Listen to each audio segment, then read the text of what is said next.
روٹی کھاتے وقت چھوٹے چھوٹے لقمے کھایا کرو، یعنی ایک لقمے کو 32 بار چبایا کرو۔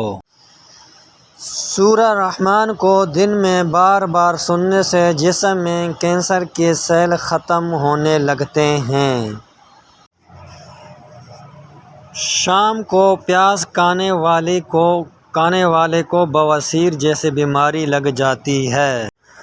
شام کے بعد چاول کھانے سے جسم میں چربی تیزی سے بڑھنے لگتی ہے۔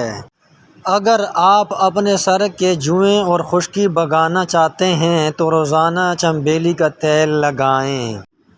زیادہ میٹھا کھانے سے چہرے پر جھریاں آ جاتی ہیں۔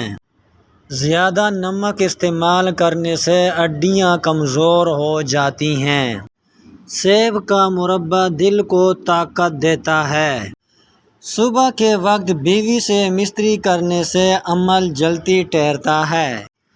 جس عورت کو خواب میں کھلے بال نظر آئیں، اس کا مطلب ہے کہ اس کی شادی جلد ہو جائے گی۔ جو بندہ کھانے کے بعد گڑ کا استعمال کرتا ہے، اس کا معدہ اور حافظہ کبھی کمزور نہیں ہوتا۔